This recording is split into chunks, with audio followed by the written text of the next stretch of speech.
Now, once again, welcome back to our Master Academy of Mathematics. So, this is Dr. Srinivas. So, let us have a brief idea about JNTUH BTech first year, first semester RE18 regulation. This is Mathematics 1 conducted in the afternoon, July 2021.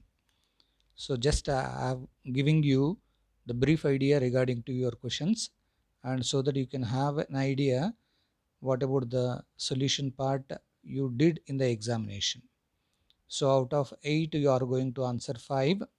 So the first one, a bit, asking to find out the inverse of the given matrix by applying Gauss-Jordan method. So directly I am just giving you its inverse. Of course you can also use your calculator in order to verify whether the calculated answer is correct or not. So A inverse as per the row wise 0, 2, 1, 3, 1, 1, minus 1, minus 2, 1, 2, 0, 1, minus 1, 1, 2, 6. That is the inverse of the given matrix by applying Gauss-Jordan method. 1b bit, find whether the following equations are consistent or not. So directly the three equations with three variables are given. Just you find out the rank of the AB augmented matrix and compare with your corresponding rank of A. So automatically it is consistent, and depending on that ranks you can decide whether it is consistent with unique solution or consistent with many number of solutions, that you can decide. And the second problem, find the eigenvalues and eigenvectors corresponding to the given matrix. So as per my calculations, the eigenvalues are 0, 3, 15, and corresponding eigenvectors 1, 2, 2, and another is minus 2, minus 1, 2, and another is 2, minus 2, 1. So that is about second bit.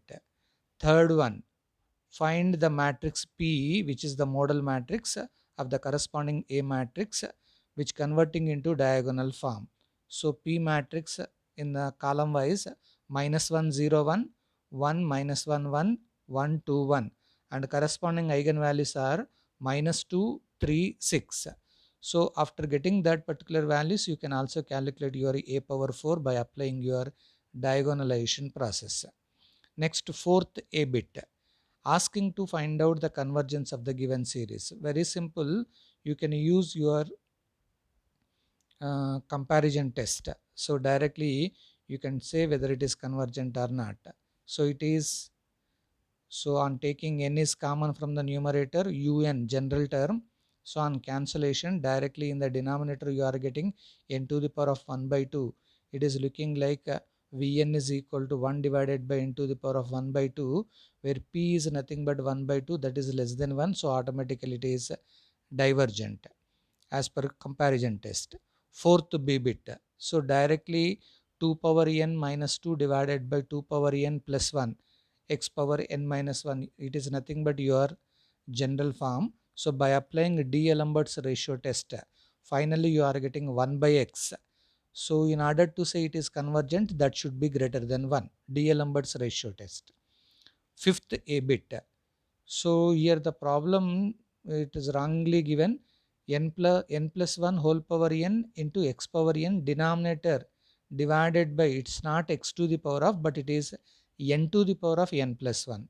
So if I make that type of modification, fifth A bit, so by applying Cauchy root test, the limit finally you are getting x and that is less than 1, you can say that convergent. అక్కడ డినామినేటర్లో x power n plus 1 బదులు n to the power of n plus 1 అని ఉండాలి. So fifth B bit, so alternating series is given.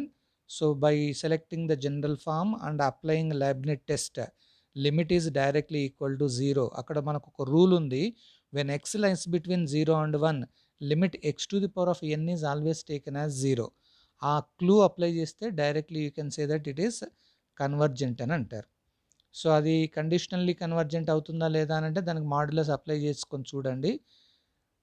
Modulus కూడా convergent అయితే absolutely convergent అని అండి, కాకపోతే మాత్రం ఇట్ ఈస్ కండిషనల్లీ కన్వర్జెంట్ అని అంటారు. Sixth a bit, it is expand e power sine x by Maclaurin series. So directly f of x equal to e power sine x అనుకొని దాన్ని simplify చేసుకుంటూ పోండి, directly you will get the answer. Sixth b bit, it is a relation beta ఫంక్షన్కి రాస్తారు. Just you apply the beta formula, ఈ relation between beta and gamma function use చేసుకుంటూ డైరెక్ట్గా మనం రాసేయచ్చు. మీకు డైరెక్ట్గా లెఫ్ట్ హ్యాండ్ సైడ్ని సింప్లిఫై చేయండి, రైట్ సైడ్ వస్తుంది. లేదా మీరు డైరెక్ట్గా బీటా ఫంక్షన్ని ఆ డెఫినేషన్ యూజ్ చేసుకుంటూ చేసినా కానీ లెఫ్ట్ సైడ్ సింప్లిఫై చేస్తే you will get compulsory your right side value. Now seventh a bit. So UVW here it is given and asking to find out dou of UVW divided by dou of XYZ. That means indirectly they are asking to calculate it is Jacobian value. Numerator UVW are nothing but functions. Denominator XYZ are nothing but it is the variables. And finally the Jacobian value is nothing but 10x plus 4 అని వస్తుంది. ఒకసారి జాగ్రత్తగా చూడండి. అది seventh be bit ఇక్కడ కొంచెం కాంప్లికేటెడ్గా ఇచ్చారు, ఏం ప్రాబ్లం లేదు. ఎఫ్ అనేది ఇచ్చారు. So asking to calculate d square F by d x square plus d square F by d y square equal to 0 అని ప్రూవ్ చేయాలి. దాన్ని కొంచెం డిఫరెన్షియేషన్ చేసుకుంటూ ఫస్ట్ డెరివేటివ్ ఫైండ్ అవుట్ చేసిన తర్వాత once again you find out the one more derivative and directly substitute there, you will get the answer is 0. So eighth a bit it is nothing but maximum and minima problem. సో ఇక్కడ మనకి థియరిటికల్గా ఇచ్చారు, అది కొంచెం జాగ్రత్తగా చూస్తే మనకు idea వస్తుంది. ఎయిత్ బీ బిట్లో u and theta here it is given and asking to calculate do of u comma theta divided by do of x comma y. So Jacobian calculation చేస్తే ఏమవుతుందంటే ఇట్ ఈస్ ఈక్వల్ టు 0 అని వస్తుంది. 0 వచ్చింది అంటే దాని అర్థం ఏంటి అంటే both the functions are dependent, u and theta value. అప్పుడు ఆ రిలేషన్ రావాలి అంటే ఏం చేస్తారు అని అంటే యూ అనే దానికి మీరు ఏం చేయండి అని అంటే x plus y divided by 1 minus x y అని అన్నారు. అట్లాగే theta is equal to tan inverse of x plus tan inverse of y అన్నట్టుగా రాస్తారు. మనకు ఫార్ములా తెలుసు, tan inverse of x plus వైని మనం ఏమని రాస్తాం, ఆ ప్రిన్సిపల్ని యూజ్ చేసుకుంటూ జస్ట్ దాన్ని సింప్లిఫై చేయండి. So finally you are getting one particular relation between that u and theta values. కొంచెం సింపుల్గానే అడిగారు, ఏం ప్రాబ్లం ఏం లేదు. మ్యాక్సిమం మనకు వచ్చింది ఏంటి అని అంటే ఫస్ట్ 2 యూనిట్స్ని మ్యాట్రిసెస్ కనుక పర్ఫెక్ట్గా ఉంటే ఈజీ అయిపోతుంది. అడిషనల్గా ఇంకొక చాప్టర్ ఏదైనా ఒకటి నీట్గా కనుక ప్రిపేర్ అయితే 5 క్వశ్చన్స్ ఈజీగా చేసేయచ్చు. So nothing to worry. కొంచెం మనకు కాంప్లికేటెడ్ లాస్ట్ యూనిట్లోంచి ఇచ్చినట్టు కనపడినా కానీ but it is very simple, nothing to worry, you will get maximum score. So have a good day.